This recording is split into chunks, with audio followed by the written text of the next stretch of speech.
فضل سے میں جو بھی کام کرتا ہوں، خدا کے فضل سے میں جو بھی کام کرتا ہوں، رسول پاک کا شامل میں اس میں نام کرتا ہوں، اور شوق سے دیتا ہے جو میرا سلام کا جواب میرا اصول ہے، میں اسی کو سلام کرتا ہوں۔ السلام علیکم ورحمۃ اللہ تعالی وبرکاتہ۔ الحمدللہ رب العالمین والعاقبۃ للمتقین والصلاة والسلام على سید المرسلین وعلى آلہ وأصحابہ اجمعین، اما بعد فأعوذ باللہ من الشیطان الرجیم، بسم اللہ الرحمن الرحیم، انا نحن نزلنا الذکر وانا له لحافظون۔ صدق اللہ مولانا العظیم، وبلغنا على رسوله النبی الامین المعین المتین الکریم، ونحن على ذلك لمن الشاہدین والشاکرین والذاکرین والحمد للہ رب العالمین۔ آئیے حضرات، کچھ سننے اور سنانے سے پہلے حضرات محترم شاعر نے کیا ہی خوب کہا ہے، چراغ اپنی مقدر کا جلا لے جس کا جی چاہے، چراغ اپنی مقدر کا جلا لے جس کا جی چاہے، مقام زیست کو اونچا بنا لے جس کا جی چاہے، چراغ اپنی مقدر کا جلا لے جس کا جی چاہے، مقام زیست کو اونچا بنا لے جس کا جی چاہے۔ اور یہ محفل سرور کونین کی پاکیزہ محفل ہے، یہ محفل سرور کونین کی پاکیزہ محفل ہے، یہاں رحمت برستی ہے نہا لے جس کا جی چاہے۔ اور جہاں ذکر حبیب ہوتا ہے خود خدا بھی قریب ہوتا ہے، جہاں ذکر حبیب ہوتا ہے خود خدا بھی قریب ہوتا ہے، ان کی محفل میں بیٹھنے والا آدمی خوش نصیب ہوتا ہے۔ آئیے ہم سب مل کر شاہ محروبت مالک خوشگوتر اللہ کے پیغمبر ہم سب کے رہبر محبوب تابر شفیع روز محشر صاحب انا اعطیناک الکوثر شفیع المذنبین انیس الغریبین رحمت للعالمین معراج المستاقین شمس العارفین سراج السالکین مصباح المقربین حق کے مطلوب لانع غیوب احمد مجتبی محمد مصطفیٰ صلی اللہ تعالی علیہ وسلم کی بارگاہ بے کس پناہ میں درود و سلام کا جھوم جھوم کر نذرانہ عقیدہ پیش کریں۔ پڑھیں بآواز بلند اللہم صلی علی سیدنا و شفیعنا و حبیبنا و کریمنا و مولانا محمد وبارک وسلم۔ صلو علیہ صلاۃ و سلام علیک یا رسول اللہ صلی اللہ تعالی علیہ وسلم۔ واہ کیا مرتبہ غوث ہے بالا تیرا، واہ کیا مرتبہ غوث ہے بالا تیرا، اونچے اونچوں کے سروں سے ہے قدم اعلیٰ تیرا، واہ کیا مرتبہ غوث ہے بالا تیرا، اونچے اونچوں کے سروں سے ہے قدم اعلیٰ تیرا، اور سر بھلا کیا کوئی جانے کہ ہے کیسا تیرا، سر بھلا کیا کوئی جانے کہ ہے کیسا تیرا، اولیاء ملتے ہیں آنکھیں وہ ہے طلبہ تیرا۔ حضرات گرامی، اللہ تعالیٰ نے قرآن شریف میں ارشاد فرمایا انا نحن نزلنا الذکر وانا لہ لحافظون، بے شک ہم نے ہی اس کو نازل کیا اور ہم ہی اس کی حفاظت کرنے والے ہیں۔ آسمانی کتابیں اور بھی ہیں، آسمانی صحیفے بھی ہیں، لیکن ہمارے تمہارے رب نے کسی کتاب کی ذمہ داری نہیں لی۔ آسمانی کتابیں بھی ہیں، دنیاوی کتابیں بھی ہیں، انجیل بھی ہے، توریت بھی ہے، زبور بھی ہے، قرآن مجید بھی ہے، لیکن اللہ تعالیٰ نے صرف قرآن مجید کی ذمہ داری لی۔ اور بلندی کو سمجھنے کے لیے ایک مثال بیان کرنا چاہتا ہوں، اگر ہم ساری کتابوں کو سمندر کے اندر ڈال دیں، توریت کو سمندر کے اندر ڈال دیا جائے، انجیل کو سمندر کے اندر ڈال دیں، زبور کو سمندر کے اندر ڈال دیں، قرآن مجید کو سمندر کے اندر ڈال دیں، پھر اس کے بعد ساری کتابوں کے نام لے کر پکارا جائے، اے انجیل تو آ جا، اے توریت تو بھی آ جا، اے زبور تو بھی آ جا، لائق احترام سامعین، مگر ساری کی ساری کتابیں خاموش پڑی ہوں گی۔ جب قرآن شریف کو پکارا جائے گا تو ہندوستان کی سرزمین پر ہزاروں حفاظ کرام سینہ ٹھوک کے کھڑے ہو جائیں گے اور کہیں گے جب تک مسلمان زندہ ہے، جب تک مسلمان کے سینے میں اسلام اور قرآن زندہ ہے، تبھی تو اعلیٰ حضرت فاضل بریلوی علیہ الرحمۃ والرضوان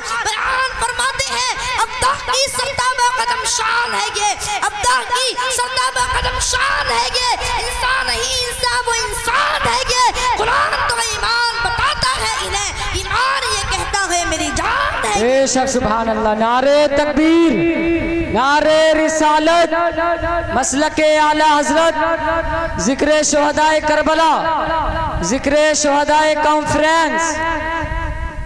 اعلی حضرت فاضل بریلوی علیہ الرحمت والرضوان بیان فرماتے ہیں، اللہ کی سرداب قدم شان ہے یہ، انسان ہی انسان وہ انسان ہے یہ، قرآن تو ایمان بتاتا ہے انہیں، ایمان یہ کہتا ہے میری جان ہے یہ، ہمارے تمہارے پیغمبر محمد رسول اللہ سارے نبیوں میں لاجواب، میرے نبی پر نازل ہونے والی کتاب قرآن مجید ساری کتابوں میں لاجواب، میرے نبی کی امت ساری امتوں میں لاجواب، میرے نبی کا لایا ہوا مذہب سارے مذہبوں میں لاجواب، میرے نبی کی امت ساری امتوں میں لاجواب، میرے نبی کی حفظان لاجواب، میرے نبی کی زبان لاجواب۔ حضرات گرامی قرآن کی بلندی کو دیکھو، جو ایک قرآن جستان میں لپٹ کر رحل میں سجائے 33 پارہ ہے، دیکھنا اس کے پارے میں ہے، جو آمنہ کی گود میں آچر رحمت اوڑھ لے، وہ آمنہ کا ماہ پارہ ہے، ایک چپ ہو جائے ایک بول دے، جو چپ ہو جائے وہ کلام پاک ہے، جو بول دے وہی رسول پاک ہے۔ ایک قرآن شریف تیرے دو چہرے ہیں، ایک تلاوت کے لیے ایک زیارت کے لیے، جس کی تلاوت کی جائے اسے کلام اللہ کہتے ہیں، جس کا جلوہ دیکھا جائے اسی کو محمد رسول اللہ۔ نعرہ تکبیر، نعرہ رسالت، ذکر شہدائے کربلا کانفرنس، حافظ قاری عبدالقادر صاحب قبلہ، نعرہ تکبیر۔ یہ مسلمہ حقیقت ہے، یہ وہ شہنشاہ دربار ہے جہاں ہر سائل کی جھولی بھرتی ہے اور ہر مانگنے والے کو مانگنے سے سوا ملتا ہے، یہ وہ آستان عالیہ ہے، یہاں جو بھی بھکاری بن کر آیا وہ دین و دنیا کا تاجدار بن گیا، ذرہ تھا تو آفتاب بن گیا، ادنا تھا تو اعلیٰ بن گیا، پتھر تھا تو لعل بن گیا، کاٹا تھا تو پھول بن گیا، برا تھا تو اچھا بن گیا، شقی تھا تو سعید بن گیا، ناپاک تھا تو پاک بن گیا، رہزن تھا تو رہبر بن گیا، جہنمی تھا تو جنتی بن گیا، ذرہ تھا تو سر بن گیا، قطرہ تھا تو دریا بن گیا، صدف کا ہو تو گوہر بن گیا، کالا تھا تو رشق قمر بن گیا، غلام تھا تو آقا بن گیا۔ یہ وہ دربار عالیہ ہے جہاں ابو بکر آیا تو صدیق بن گیا، عمر آیا تو فاروق بن گیا، عثمان آیا تو ذوالنورین بن گیا، علی آیا تو شیر خدا حیدر خطار بن گیا، حبشی آیا تو قریشوں کا سردار بن گیا، فقیر آیا تو غریب بن گیا، علیم عربی آیا تو صحابی بن گیا۔ میرے کریم سے گر قطرہ کسی نے مانگا، میرے کریم سے گر قطرہ کسی نے مانگا، دریا بہا دیے ہیں تمہیں بہا دیے ہیں، اور شان نے کیا ہی خوب کہا ہے، مختار کائنات ہے جو چاہو مانگ لو، مختار کائنات ہے جو چاہو مانگ لو، ہمارے نبی حیات ہے جو چاہو مانگ لو، مختار کائنات ہے جو چاہو مانگ لو، ہمارے نبی حیات ہے جو چاہو مانگ لو۔ بے شک بے شک، سبحان اللہ۔ صلی علی محمد، تعویذ ہر بلا ہے صلی علی محمد، جو درد لا دوا ہو یہ گھول کر پلا دو، جو درد لا دوا ہو یہ گھول کر پلا دو، کیا نسخہ شفا ہے صلی علی محمد۔ پھر رب نے قرآن کی ایسی حفاظت کی کہ جس نے قرآن کے تحفظ کے لیے اپنی جان لٹا دی، میرے رب نے اس کی حفاظت فرما دی۔ آئیے ایسا ہی ایک واقعہ آپ کے روبرو پیش کرنا چاہتا ہوں۔ ایک غنی مسلمان تھا جس کا نام عبد الرحیم تھا، مگر وہ صوم و صلات کا پابند تھا۔ معمول ایک یہودی تھا، نوکری کیا کرتا تھا؟ معمول جب صبح پیدر ہوتا تو قرآن کریم کی کیا تلاوت کیا کرتا تھا، کیا تلاوت کیا کرتا تھا۔ یہودی نے ایک دن دیکھا، 2 دن دیکھا، 2-4 مہینے دیکھا، اس سے رہا نہ گیا۔ وہ کہنے لگا، او مسلمان، تو رہتا میرے یہاں، کھاتا میرے یہاں، پیتا میرے یہاں، مگر کلمہ اپنے نبی کا پڑھتا، کتاب اپنے نبی کی نازل ہوئی پڑھتا۔ اگر تجھے میرے یہاں رہنا ہے تو کتاب میرے نبی کی پڑھے گا، کلمہ میرے نبی کا پڑھے گا۔ مسلمان کہتا ہے ہرگز نہیں، میرے نبی تیرے نبی سے افضل ہے، میرے نبی کا لایا ہوا قرآن تیرے نبی کی کتاب سے افضل ہے۔ یہودی کہتا ہے ایسے اصلیت کا پتہ نہیں چلے گا، جب تو اپنی کتاب آگ میں ڈال میں بھی اپنی کتاب آگ میں ڈالوں گا۔ مسلمان کہتا ہے ٹھیک ہے۔ اب یہودی نے دن مقرر کر دیا۔ یہودی کہتا ہے جس کی کتاب چل جائے وہ کنکر ہے اور جس کی کتاب بچ جائے وہ افضل ہے۔ مسلمان کہتا ہے ٹھیک ہے۔ اب مسلمان بیچارہ غریب انسان تھا، نوکری کیا کرتا تھا؟ اب مسلمان کے پاس کوئی کیمیکل نہیں تھے، کوئی دوائیاں نہیں تھی، وہ قرآن کریم میں لگا دیتا۔ مگر ادھر وہ یہودی امیر شخص تھا، مالدار شخص تھا، اس نے اپنی کتاب میں طرح طرح کے کیمیکل لگائے، طرح طرح کی دوائیاں لگائی۔ حضرات محترم اعلان کر دیا گیا کہ فلاں دن مسلمان اور یہودی میں مقابلہ ہے، مسلمان کی کتاب اور یہودی کی کتاب میں مقابلہ ہے۔ جس کی کتاب چل جائے وہ دعوے میں جھوٹا ہے، اور جس کی کتاب بچ جائے وہ دعوے میں سچا ہے۔ مگر وہ مسلمان قرآن کریم کی کب تلاوت کیا کرتا تھا، کب تلاوت کیا کرتا تھا، وہ دعائیں مانگتا ہے مولا یہ مسلمان اور یہودی کا مقابلہ نہیں بلکہ ایک دشمن اسلام اور مسلمان کا مقابلہ ہے۔ لائق سے احترام تعظیم و تکریم سامعین، دن مدعین یعنی مقررہ وقت وہ آ گیا، لاکھوں کی تعداد میں لوگ جمع ہو گئے، آگ بھڑکا دی گئی۔ یہودی اپنی کیمیکل لگائی ہوئی کتاب لے کر پہنچ گیا، مسلمان بھی اپنی کتاب لے کر پہنچ گیا۔ یہودی کہتا ہے عبدالرحیم اپنی کتاب آگ میں ڈال، جناب عبدالرحیم کہتے ہیں تو اپنی کتاب آگ میں ڈال سکتا ہے مگر میں اپنی کتاب آگ میں نہیں ڈال سکتا۔ یہودی پوچھتا ہے کیوں؟ تو مسلمان جواب دیتا ہے آگ میں ڈالنا بے ادبی ہے، جب تو اپنی کتاب آگ میں لے کر کود جا، میں بھی اپنی کتاب آگ میں لے کر کودتا ہوں۔ جو دعوے میں جھوٹا ہوگا وہ جل کر راکھ ہو جائے گا، اور جو دعوے میں سچا ہوگا وہ بچ جائے گا۔ مگر وہ مسلمان قرآن کریم کی کیا تلاوت کیا کرتا تھا، کیا تلاوت کیا کرتا تھا، وہ دعائیں مانگتا ہے مولا یہ مسلمان اور یہودی کا مقابلہ نہیں بلکہ ایک دشمن اسلام اور مسلمان کا مقابلہ ہے۔ لائق سے احترام تعظیم و تکریم سامعین، دن مدعین یعنی مقررہ وقت وہ آ گیا، لاکھوں کی تعداد میں لوگ جمع ہو گئے، آگ بھڑکا دی گئی۔ یہودی اپنی کیمیکل لگائی ہوئی کتاب لے کر پہنچ گیا، مسلمان بھی اپنی کتاب لے کر پہنچ گیا۔ یہودی کہتا ہے عبدالرحیم اپنی کتاب آگ میں ڈال، جناب عبدالرحیم کہتے ہیں تو اپنی کتاب آگ میں ڈال سکتا ہے مگر میں اپنی کتاب آگ میں نہیں ڈال سکتا۔ یہودی پوچھتا ہے کیوں؟ تو مسلمان جواب دیتا ہے آگ میں ڈالنا بے ادبی ہے، جب تو اپنی کتاب آگ میں لے کر کود جا، میں بھی اپنی کتاب آگ میں لے کر کودتا ہوں۔ اب یہودی پریشان ہو گیا، اس نے اپنی کتاب میں طرح طرح کے کیمیکل لگائے، طرح طرح کی دوائیاں لگائی مگر اپنے میں کچھ نہیں لگایا تھا۔ پریشان ہو کر کے طرح طرح کی باتیں کرنے لگا مگر وہ عاشق رسول، وہ سچا قرآن کا شیدائی، اس نے دیکھا کہ یہاں لاکھوں کی تعداد میں لوگ جمع ہیں، اگر میں قرآن کریم کو ہاتھ میں لے کر کود جاتا ہوں تو یہاں سارے لوگ کلمہ پڑھ کر مسلمان ہو جائیں گے۔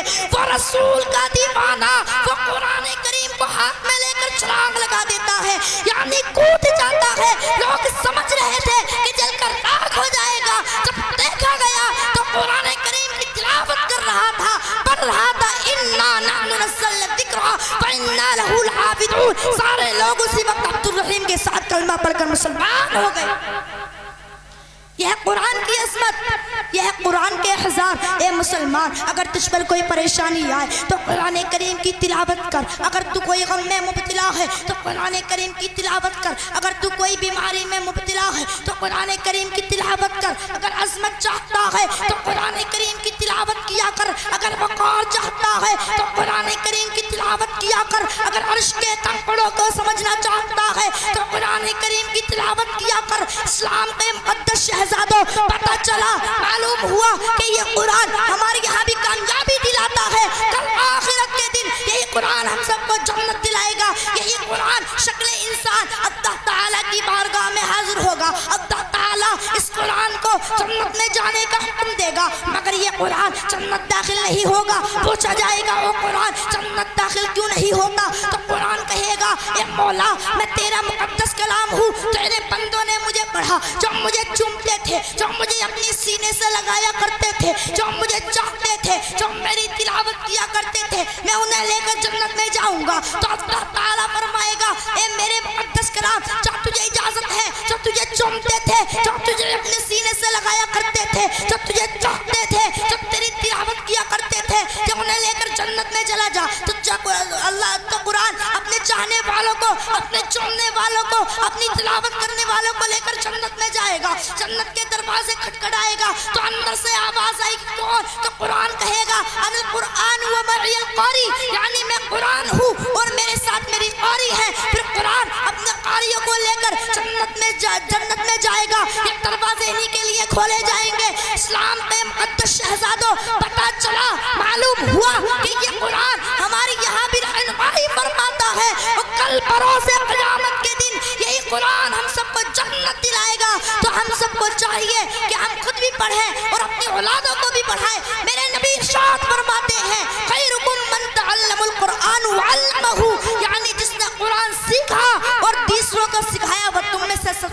ہے۔